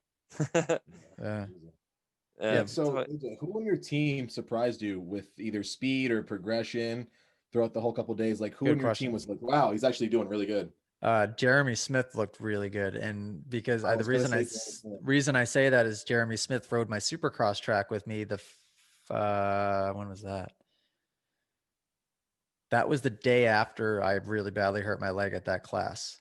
So a month and a half ago, came and rode, and it was like one of his first days ever kind of on a Supercross track. Like he had very little experience on one prior, and he did fine, but he definitely was like, took a while to do the jumps and could only piece together a couple laps at a time. He was busting out the 20-minute moto, and like his best 3 laps were like at the end of it. Wow. In fact, he was chasing down and passing Rod Bell at the end because Rod Bell would start to get fatigued and he would just come by him. Wow. And him and Rod Bell were about the same. They were like the same exact speed as Bowers. And then Starling was a little bit faster than everybody. Starling's good, man. Starling was flying. He's Bowers was on outdoor suspension and still going wicked fast somehow. Hey man, Sugar Racing Motors, dude. Man, he is a beast. Yeah, dude, he's gnarly. How did Jordan like everything? Jarvis? Yeah. She looked really good too. The only thing she has to work on, if I was her full-time trainer, I told her dad this, I was like, I would be circling that track and riding those whoops over and over and over. Over and over and over. Her corner speed's great. Her corner speed is probably better than mine. But it is all whoops. I could hit the whoops, the speed I hit a fresh set of whoops, and probably ride the rest of the track one-handed in the 250 class and make the top 40. Just purely based on whoop speed. You could double the obstacles. You could double the Supercross triple. Because the whoop speed in 250 Supercross after the top 20 guys falls off to a point of like guys that really don't even know how to hit whoops yet. Yeah. So who was I just watching? Jeff Walker. Right. Really high level rider, but he doesn't have any whoop experience yet. And it is it might as well be a different sport. Like it's a different thing. Yeah. I have 10 years of whoop experience. There's no way in heck that Jeff Walker or somebody with that little Supercross experience could ever go my speed in the whoops at this current moment. There's just no way. Yeah. It's not something you can learn overnight. It's like the quickest, there's only been a couple rookies that I've seen ever come into Supercross and really be high level whoop riders right off the bat. Yeah, obviously like James Stewart would be one, but in recent history, like Jet Lawrence kills the whoops. Yeah. But then, I can't think of a rookie off the top of my head. Most rookies you see come in, even like a Forkner, when his first year, like you could tell they weren't that great in the whoops yet. Justin Cooper struggled with whoops bad his first year, I'm pretty sure. It's cool watching Jeff Walker's videos because he's kind of on the same timeline as me, even though he has no Supercross experience just yet. But we started training, it seems, kind of at the same time. So he was putting out like day one Supercross, and then like a day later it was a day one Supercross. I actually saw him on the same day. I figured it was the same day. That's funny. Yeah, we were pretty much in sync. Yeah, that is something that I was like, wow. I mean, he skipped the whoops a lot. It took him a while to even attempt them. I'm like, and yet hits like the big scary finish line or the Supercross triple before the whoops. Like the whoops would be the first thing that I'd hit. Well, I think that just goes to show how underappreciated, how difficult whoop sections are by the average fan. It's like you would not think that you're taking somebody at that level and putting them in front of a whoop section and they would be scared to hit it or apprehensive. I shouldn't say scared, apprehensive to hit it. And yet time and time again, like whoops are not only like the deciding factor in races, but I mean, here's evidence like people just, they don't want to hit them. They're really the huge separator. Oh, when I first turned pro, I was riding for Babbitt's still a sponsor, Babbitt's Kawasaki. And I was at GPF. Josh Woods was my trainer, and I was so afraid of those whoops. The entire lap, all I could think was, oh man, here come the whoops. Oh boy, what am I going to do when I get to these whoops? And then Josh Woods would just have me. There was 2 sections, set of 12, turn, set of 12, over and over and over. And about a month or so later, like I wasn't afraid of whoops anymore. And it just it expedited that process. It's good. But I don't think a lot of those kids are doing that nowadays. You see these training tracks in California, and like a lot of people are flying around the whoops, or the whoops are like really, really small. And it's like, man, these rookies should be doing whoops. Just that's it. Whoops, whoops, whoops. Because those amateurs have crazy corner speed. Go ahead. Is that something that should be implemented, you think, in amateur riding? Like maybe not to the scale of like what AMA Supercross is, but do you think more practice tracks or more amateur racing should incorporate some sort of whoops that are like a precursor to what the pros do? I mean, I think if they didn't have races on it, I think the amateur kids should be earning their Supercross points through arena cross like they used to, because they had real whoops to ride. Yeah. In the Supercross Futures thing, they have had a couple tracks that look decent, but none of them were like our full blown whoops. I don't think. They tame them down a lot. They usually tame them down quite a bit. So it's like, if I were a parent of an upcoming kid, I would have my kid on a Supercross track. I mean, as soon as they're 4 years old, 5 years old, like I would just have them on a tamed down version of a Supercross track. And as they got on 60s, ramp it up a little bit, 85s, a little more. Super minis, your full blown Supercross track, basically at that point. Yeah. I mean, they should all be focusing Supercross. That's what you would think. In the next, when those kids are me in 10 years and they're 10 years into their career, it's going to be Supercross. How could it not be? Right. Agreed. You would think. Let me ask you this question, AJ. Yes, I got to plug my computer in. Oh, plug it in. But go ahead. I'm listening. Or is this a distraction? Hey, hang on. Just wait, because I'm going to be distracted. Ladies and gentlemen, it is, if you haven't noticed already, AJ does not have his green screen that we propped up so much on our last episode. That's the highlight of our new video. And second time in, I don't even have second time. Look at that back. Oh yeah, I love it. no green screen. The green screen that I instructed you to get, you didn't. You did your own thing. You spent triple the money. Yeah, almost quadruple the money. On this stupid. Did you get it on Wish? Because I'm pretty sure you overpaid. Anyway, you're having some problems. We'll get it sorted out. But that explains the aura and the disappearing and the bloodshot eyes and all that's the green screen. At least he's entertaining, right? At least we can laugh. Yeah. You guys talking crap? No, we said you're a beautiful flower. I did not realize that you couldn't hear any of that. What? Huh? So what I was going to ask was, who do you have? I meant to ask you this last episode. I can't remember. So sorry if I did. Who is AJ Cadenzero's target this season? Who's the one guy that you're going to be pissed if they're faster than you? Oh, come on. Please say it. Oh my god. Oh, please say it. Oh my god. No, for real. Let's see. Like who when you're lining up, I would say first. And this isn't a slight to them. This is like somebody not that at all. you. I'm not trying to be careful with this answer. I'm just trying to be specific with it.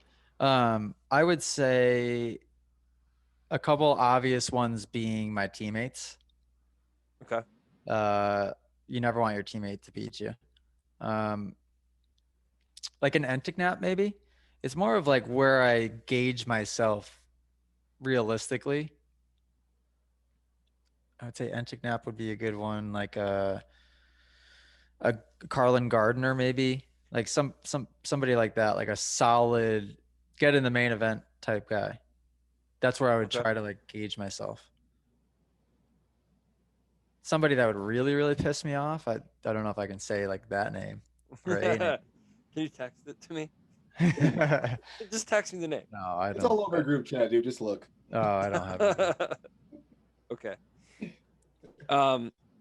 Who do you think is going to be the biggest surprise this season? And I want not I don't want like predictions of champions or top 5, top 10. I mean, who do you think is going to really make some waves this season? In 450 particularly, because that's what you're riding. Maybe like a Brandon Hartraft. Is that how you say his last name? Hartnaft? Hartraft? Ramps. Hartranft? Yeah, that's what I think that's what it is. Hartranft? Man, somebody told me, and I had it for a minute, but I can't remember it now. I bet you he'll be really good. Max Anstey might be really good. Who's a couple dark horses like that? There's a few that like under the radar type guys that I think could be really good. Really good. Even like a Ferrandis, I feel like would be kind of put on the back burner, but I bet you Ferrandis will be hauling butt. Is he going to be good to go for the beginning of the season? Oh, what did he get hurt? Oh, is he not? I forgot about that crash. Yeah, he got hurt pretty decently. I think he might miss the first one or two. That's what I thought. Oh man, that was better for one less guy to take up that. That's true. That's a good point.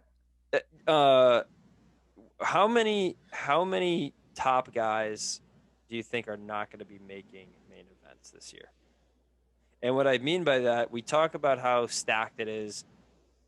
We've talked about literally every season. It just it just seems to be we're gaining more that are coming up to 450 than we're losing each season. I mean, so inevitably we're gonna be at a point where there's gonna be some guys that, I mean, just trail off the back end. They're fast. 2 years ago, they would have been absolutely solid top 20. And just because of the nature of everything, they're not anymore. I mean, what do you see? Yeah, that could be me if I'm not careful. You know, like I've been following that trend based on not being prepared. Mm-hmm. I have the capability of being a main event guy, but I very easily could be a guy that's not even making night shows this year with how stacked it is if I don't come like prepared. Yeah. At least a little bit. Wouldn't that be something?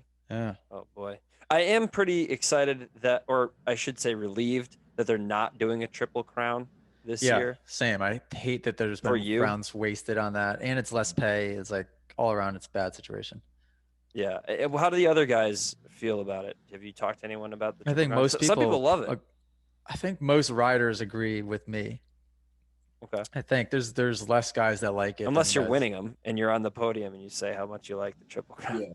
Yeah, but even those guys, I think just the one fact that we have to do 3 main event starts for the night, it's more risk. Yeah. It's all the top guys. I never really thought of that. 3 gate drops. Like just the first corner factor alone for 3 races is enough to make it the risk too much. Yeah, I could see that. Yeah, that's good. Yeah, because first straightaway and second corner is not fun. And anytime you have a gate drop, it's not fun. And any 360 opening first turns this year? Oh yeah, man. Was it Daytona this last year that had that? That was my last Supercross race. I should remember that. That's the last Supercross. It was Daytona? I don't remember that. Yeah. Can you believe that my last race was Daytona? Because then things went all crazy after that, and then it went straight to Salt Lake. Wow. Yeah, that was the crazy. 3. Yeah, that was. Wow. Yeah. So it should be fresh in my mind if they bust out any 360-degree starts. I got it fresh in my mind. It was my last gate drop. Jeez. How has it been that long already? Insane. That's crazy. Yeah, looking back at the beginning of COVID, it's like it's been such a blur. I mean, we're almost a year in. I mean, we're 10 months in. Insane. It makes me think back to our initial reactions. Like I know. and guesses kind of as to what would play out and what would happen, to think that that was the last time I've raced because of it. Holy crap. Yeah. Well, what's funny is I was talking to my mom yesterday, and we were just kind of like recalling last year, like reflecting on it and stuff.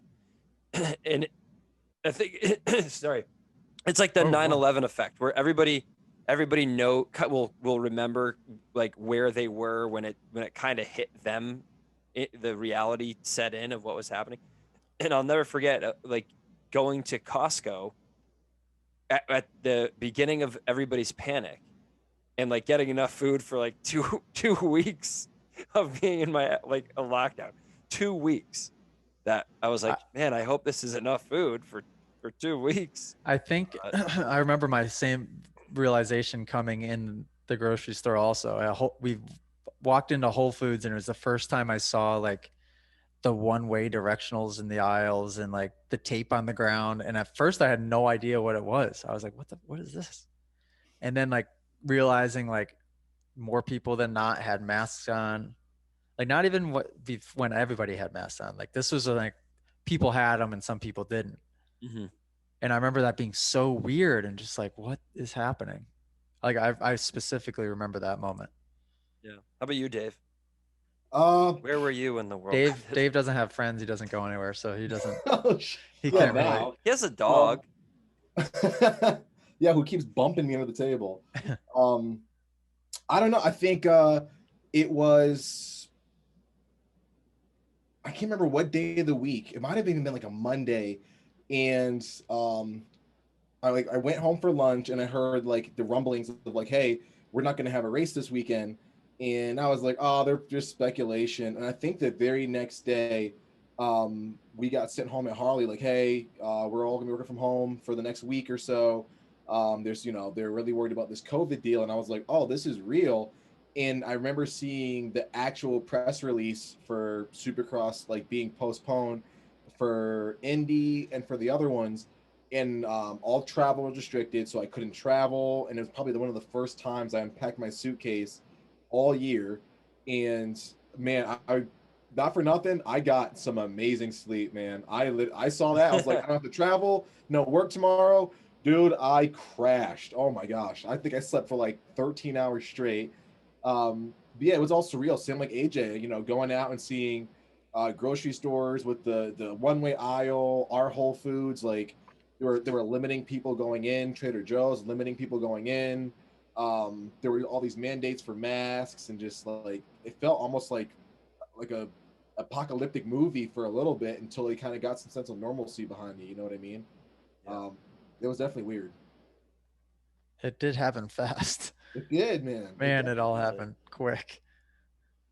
It did. I kind of miss like the fun quarantine like phase when everyone's like, okay, cool, we got to just be home, working out from home, and like doing our own DIY stuff. So like I did have like a 2 or 3 day period where I was kind of living that up, like just right. It was kind of cool. Like we definitely adapted quick. All Yeah. this other cool stuff, getting the home gym together. And after like a month, I was like, man, this is kind of lame. Like I kind of want to go outside. I want to travel again. I know that's what's killed me. Really, honestly, the most is not being able to travel. Yes. Because we travel so much. And mine is the Whistler trip. yeah, that's killer. I'm more mad about that than anything. Yeah, I'm We pretty talked about disappointed. that. You and I, even just you and I, talked about that one trip more than I've ever talked about a trip ever in my entire life. I've never said to somebody so many times, wow, I'm excited. Wow, I'm excited. Like we had that conversation hundreds of times. And we had Matt. When would we have Matt on? I think we probably talked about this last week. We had Matt on in like what, May? May, probably, yeah. And we were talking about like going into Canada. June 1st. June 1st. Yeah. Oh, August will be fun. It was, when were we supposed to go? August, right? Yeah. It was like the second. Which we thought was plenty of time. Plenty of time. Nope. That's really good, isn't he? Extremely good. Yeah.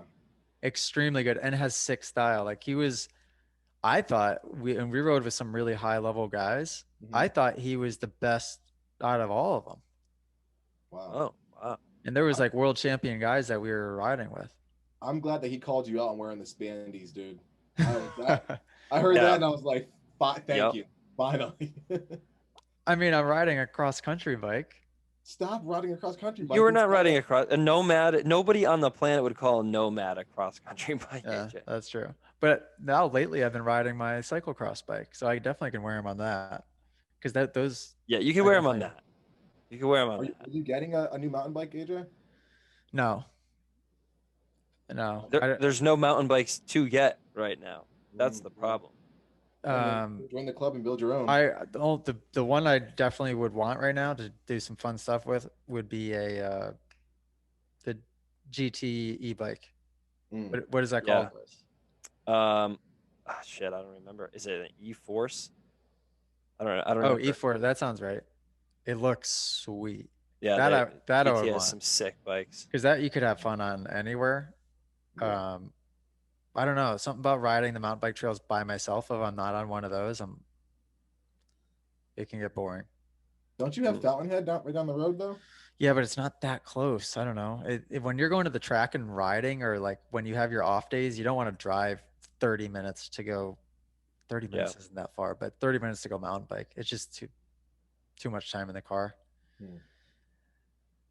And Fountainhead's sweet. But Fountainhead is also a trek. Like, I mean, you're going in there, it's not like you're just doing a short loop. Yeah. I remember. yeah. Dude, I mean, that ride was so memorable for me for a number of reasons. One, I got absolutely destroyed when I watched the front end wearing a tank top. Oh my God. Doing 30 down that section, which I'm still completely scarred on my entire right side of my body from. And let Luke borrow my shoes. It was a swamp. Bro, it was as if they got dipped into water. And like there was so much sweat in them that there was like standing water in the bottom of the shoes. It was the most disgusting thing. I had to wash them twice when I got home. Oh, it was brutal. I didn't realize that you borrowed your shoes. Yeah. Oh my God. Like brand new 510s that I'd worn one time. Yeah, I remember that. Oh my God. Oh, that's awesome. It was memorable for me because I just kept passing out from my lungs just not working. And then that staircase, I was like, oh, I can handle this. And just slow fell down the entire thing. Dude, that place is no joke. It's not. Yeah, I've had some bad times there. Like you get to a certain point, you can't turn around really. It's got a couple like cuts to abbreviate the loop a tiny bit, but once you're going, you're pretty locked in to that one loop that you and I did. You're pretty darn far from getting back to the car. Like there's no quick way back. Not at all. And that was a shitty ride, having just crashed, and like my right side of my body was just bleeding everywhere. Oh my God. I remember that day just being so excited about the whole week, like the whole couple next days coming up. And I was also really nervous about somebody getting hurt on that mountain bike ride because I'm like, just don't ruin it for tomorrow. What week was that? This Pastrana video shoot. Oh yeah, okay. And we did the mountain bike ride before. Talk about Pastrana Land again.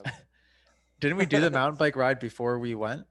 No, I think it was day one, and then we did it afterward. Yeah. I keep thinking they're two separate events. I just went down there just to mountain bike, and then I flew home. I don't know why I feel like. Oh, went to Pastrami's. Oh, good time. So, Dave, what's your plan for the next? I don't know. Let's extend it out. Like we're COVID ends. We're 6 months out. What's your plan? I mean, what's your goal for collective? What are your other entrepreneurial endeavors look like? What is your whole goal? I think the probably looking about outdoors time. The program is probably going to kick off for outdoors, which is really popular with all the fans. The riders really like doing it as well. I want to break this out into trying to go like some more I guess, non-mainstream motorsports. So I'd like to try road racing with the program. I've got a few guys I want to try to bring on board, as well as some flat track. Flat track's been getting pretty popular lately, so figure I'd give it a try there, and then just expand again and try to scale the program and see where I can take this in terms of even more mainstream sports. So definitely going to be looking into that regard. But yeah, hopefully, again, travel's picked up a little bit, so I can finally do some fun stuff with my friends, and yeah, maybe have some fun in that way. But yeah, just trying to get back to some sense of normalcy, man. That's really what I want. For sure. For sure. Now, what's your current housing situation? Are you in a house, apartment, townhome? Just moved into a house, so renting for right now, but doing this while, I accumulate some funding to see what house I want to get into. But I was talking to AJ about this when he visited. I don't know where I want to end up, man. Like, I eventually want to get back home to Connecticut.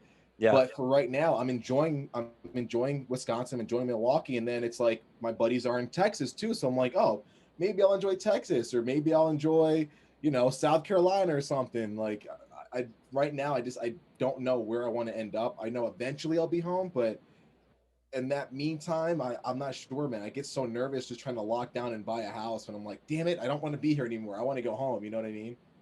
I know what you mean. And I want you to do me a favor. What's that? When you're ready, yeah, I want you to call our buddy Ron Riccatelli at Guaranteed Rate. Guaranteed Rate will hook you up with whatever mortgage you are looking for, whether it's a first-time homeowner loan, whether it's a conventional loan, whether, I don't know if you qualify, but VA loan. They're very supportive of the veteran community. You need to call Ron Riccatelli. He will hook you up. Anybody at Guaranteed Rate will make the home buying experience very smooth.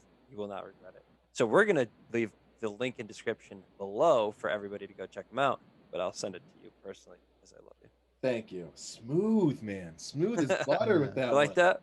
AJ, you like that? That's AJ couldn't stop laughing. That's why he gets paid the big bucks right there. Holy transition. That was beautiful. Beautifully done. It was music. So that's all for me. I'm having some chair malfunctions. Please hold. Okay, that's not bad. Trying to get a little bit more. That's a beautiful Mavix chair. Would you like to expand upon that Mavix chair? Yeah, this Mavix chair that you can't see right now. We already did this, didn't we? Did we? Cat 30. Yeah. Oh, we did. We're trying to plug it twice. We'll do the double plug. Oh no, I just had a chair malfunction. No, those don't malfunction. My lumbar support. It's user error. Trust me. Those chairs are of the highest quality you can buy from an office chair. Uh-oh. Something seems to be happening back here. So anything else you want to touch on, AJ, for this episode? No, my freaking water bottle. Hey, as long as it doesn't splash all over the computer. Send help. Let's see. Is there a Narcan for marijuana products? I don't think. Hang on. I'm just going to have to ride this one out, too. Hang on. I got to fix this. What is... what we briefed over, Bryce? We didn't talk about how AJ did a very AJ thing when he was like, "Oh, I went to the grocery store," and I was like, "What the heck's going on here?" Just the kid not knowing what is going on in life. Yeah, dude. And then just Mount Rushmore. What's Mount Rushmore? Walking through life, just super clueless. Dude, when you don't watch the news, like you don't know. You got to find out the. AJ, did you vote for president? No. Now we're gonna go on the hot topics. Ready? No, I didn't. Let's lose some audience real quick. I feel guilty. I feel really guilty that I didn't. No, it's okay. I feel like I should have done my duty, but I think I told you before. If I don't know enough or I'm not educated enough, I just don't want to throw a random. I think that's a responsible decision. Dude, I broke my chair. I'm not even kidding you. Cut that part out, but I think I broke. I'm not cutting that out. We don't cut things out here. You'd think I don't want to say I broke my chair. I mean, it was definitely user error. I'm sure it's just user error. What is happening? Can you survive? Because you're really killing the flow here. I mean, it's still kind of comfortable, but All right. I'll just freaking deal with it. Dang it. Okay. So what are you? Are you? What? You okay? Yeah. Sorry, I saw some hands. Yeah. Okay. I don't know Yeah. what that hand just signal was like. saying. Good to go, or All like right. you. Hey. All right. All right. All right. What were you saying? Okay. So you didn't vote, but that's fine. Yeah. Sorry. You know what January 6th is? Or January 20th? One of them is I don't want to say this word wrong. Inauguration. You got it. You got it. I thought it was definitely a different word. Which is what? Okay. That's the official transfer? Well, that's like the swearing in of the president. Oh, okay. So that's where they okay. Yeah. I know what that is. Okay. Yep. Okay. All right. Good. And is that the same date every year? Is it? I think it is January 20th every year, or maybe not. I actually don't know. No, isn't it we vote on the first Tuesday after the first Monday in November. There's got to be some rule about the inauguration. See, now you've put me on the spot. I actually don't know. You'd think. Although the whole process was delayed more than it would have been normally. So what if they overshot that date? What do you mean? Oh, I mean that they were still bound by law to certify all the results by January 6th. So it's not. Is January 6th the date? Like January 6th is like the day that they completely officially certify the results. Yes. Oh, okay. And then the official transition, if you will, is January 20th. Yeah. Oh. Yeah. Yeah. Weird. I think we should start every episode. What? Does it look different with me looking here as opposed to here? Yeah, absolutely. Does it look way better with me looking here? It 100% looks better if you're looking directly at the camera. Yeah, because it's not natural. You don't for you to not. Yeah, we tried this the last time. You're like, no, it looks great. I wish I could put a camera directly in the middle of my monitor. You know what would be the play? Here's the play. You get as many monitors as you have guests, and you just panel them the way like they're paneled on my computer right now, and put the camera right in the middle. So you're locking eyes, like you're right on. Well, like that's a new FaceTime feature I really like, where it like you could be looking at the screen, but it mimics your eyes looking at the camera.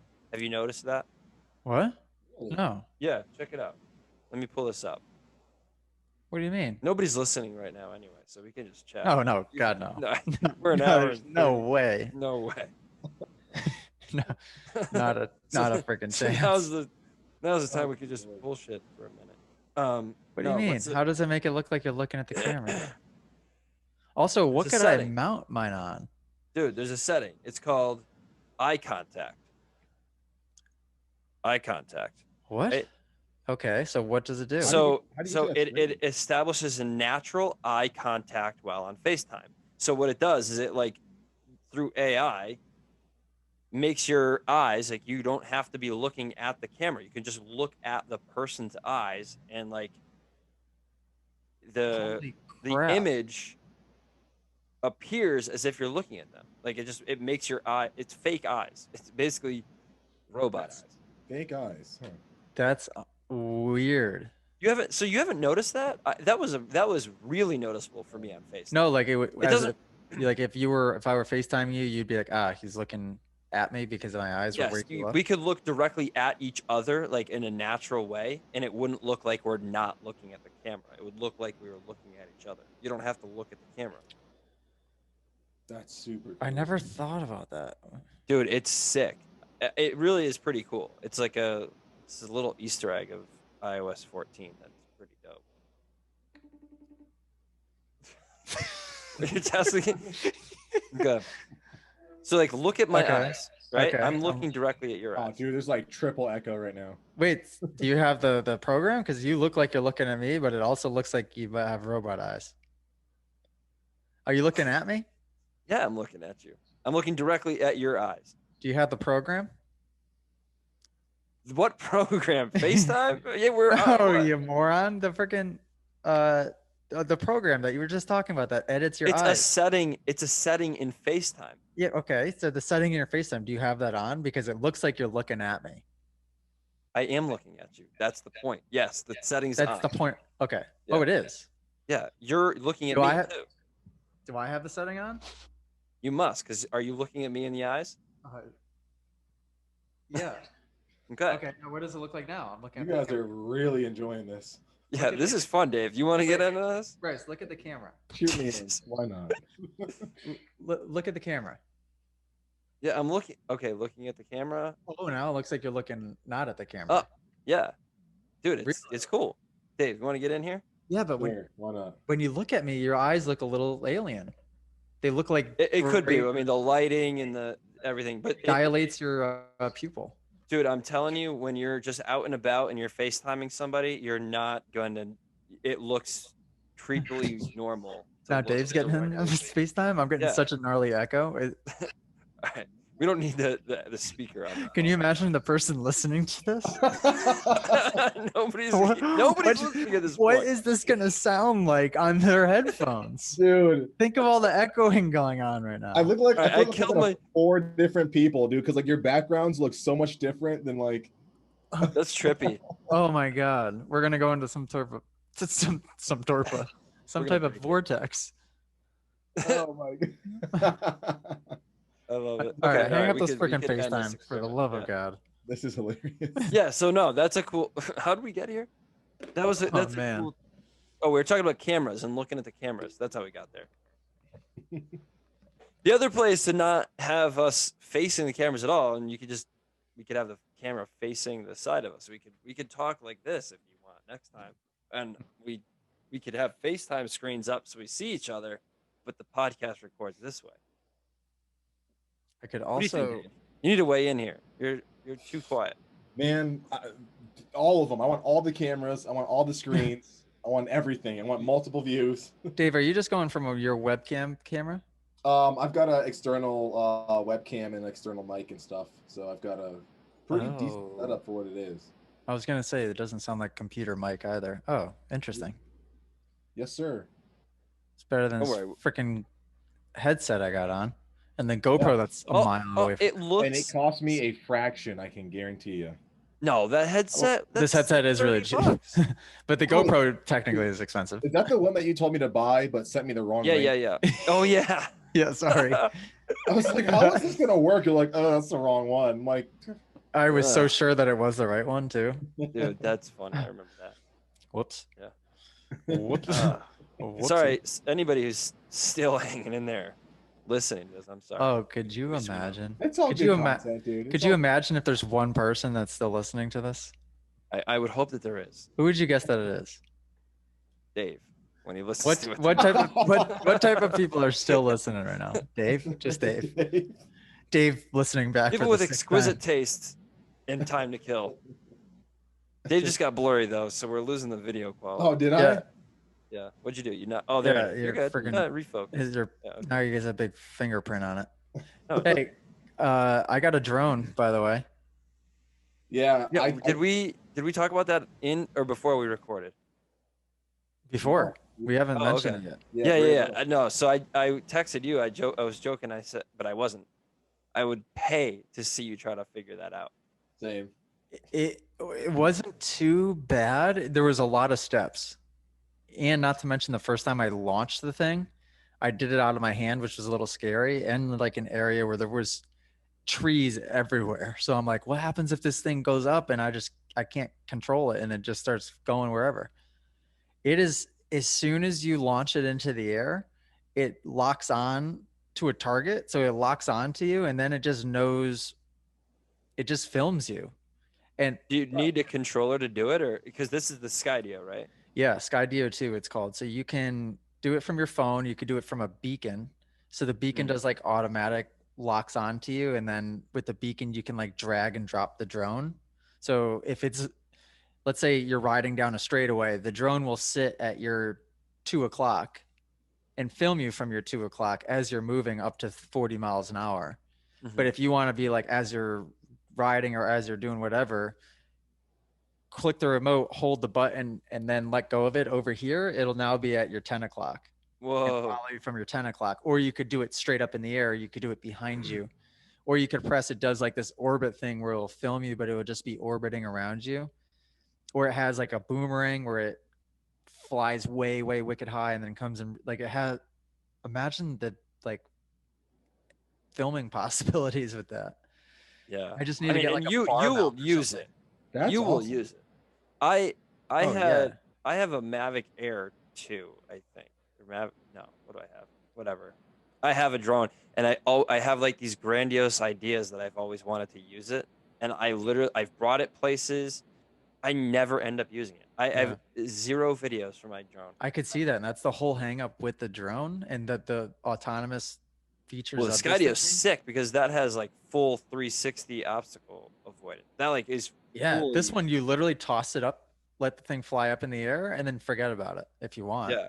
Wow. And that's So what's the cost of one of those, AJ? Because I've never heard of that. I've never heard of the Skydio before. I should know that. I actually don't think that they're officially out to the public 1100? to buy yet. They were, Okay, but that's way cheaper than I thought it would be. there was a really limited amount. So they had like a couple really limited orders that have sold out. Now they're going on like Gen 3 or whatever. But Okay.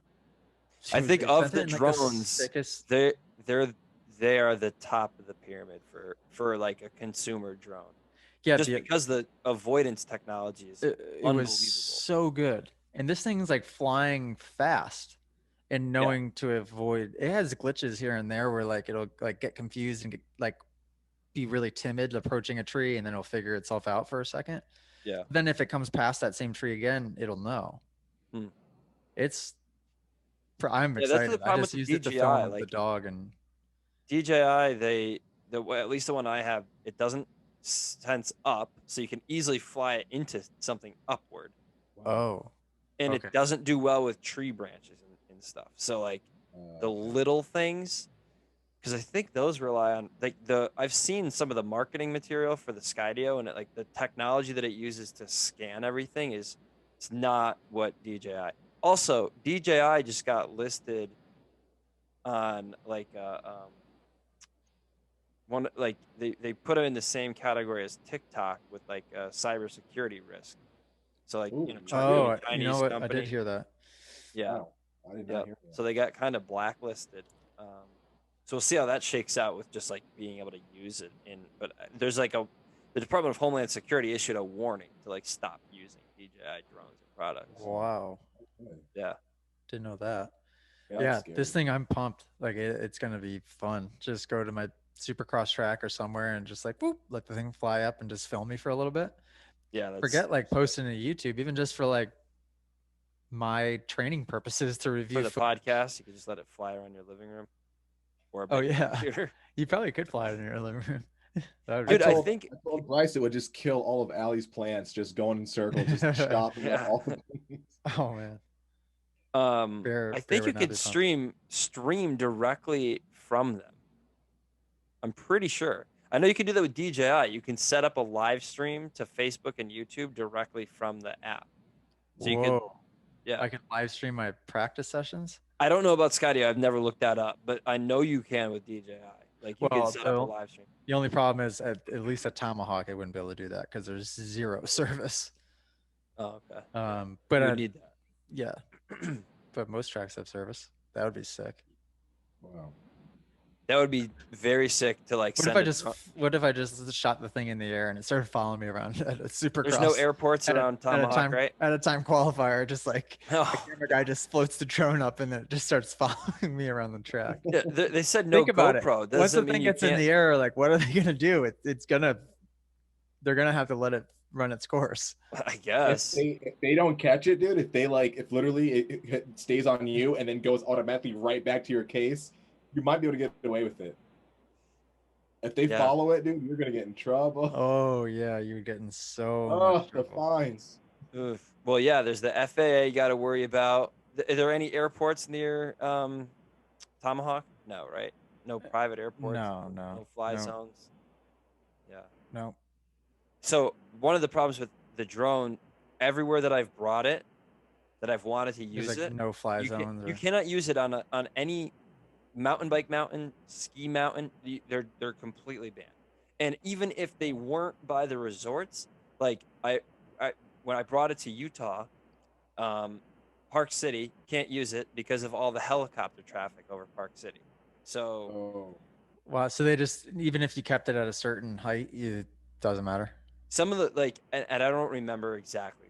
It was a year and a half ago, but I think it was a red because there like DJI's app. There's like no fly zones. There's like red zones and blue zone. I don't even remember what they were, but I'm pretty sure you physically can't launch it. Oh, gotcha. It's like And when a you're on a lot of bird places when you're on have a like bird policies scooter. against them. Like I know you. I was thinking like it would be sick to bring it to Whistler and just have it track you down the entire A line or something. But I don't know if they have Yeah. a policy against drones. Oh, I mean, you might even be if able they to get a did. special media. Well, or you just, keep it in your backpack and get a couple turns down into the trail Yeah. where no one can see you and just fire That it up. one's easy enough. Like the DJI is like such a pain in the ass. Like get the, And what's cool about this one is you can set like how close to you and the height of where you want it to film you from. I could have that thing film me from 5 feet away and at 7 feet of height or 5 feet of height. You know what That's I mean? sick. So like it could just follow me down, I think, unless you get going faster No, I than think you the could. speed limit.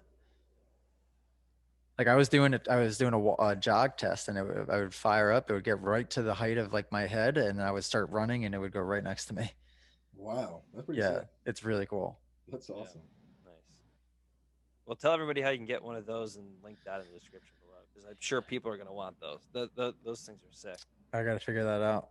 I gotta. Um, You guys gotta wait because I don't think I have a promo code yet or anything. But My birthday just passed, so if you guys want to go double and getting me a, my own, Sure. my own Yeah. drone, all of these things. all of these things. Dave spent $2,000 this episode on the drone and the chair. I know, dude. Your bike build is going to have to take a little bit. That story of my life, dude. Every time I'm like, I'm gonna start saving and blah blah blah, something pops up to where like, Yep. I swear, like the day before, like there's one day I was like, okay, I'm gonna start saving and I'm gonna be able to do X, Y, Z. The next day I went out and bought a truck, dude. Like I'm never able to do what I want to do with my cash, man. Ever. I want to do fun things. There's always these practical things that come up. Mm-hmm. Oh, I wouldn't say mine are practical, but I definitely am in the same boat as in like I save up a bunch of money and then all of a sudden I find myself where it's all back to square one. Yeah. Or we'll be And out. I'm like, whoa, hold on a second.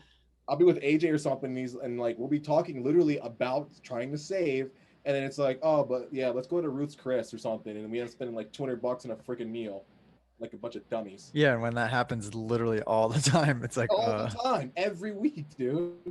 Yeah, that's brutal. Ugh. That's brutal. You'll get them. I could go for a Ruth's Chris steak right about now. One of those hot plates. I had a lamb chop for lunch. That was freaking delish. I'm starving. This thing was. I'm actually pretty hungry myself. If there's anybody listening still, I'm bored. So I'm wicked bored. Imagine. You know how hungry I am right now? I'm so thirsty too. I ran out of water. Yeah, me too. Yeah, dude, me too. Me too. Out every little bit. I'm so parched, dude. We got to wrap this up. It's a good time to wrap up.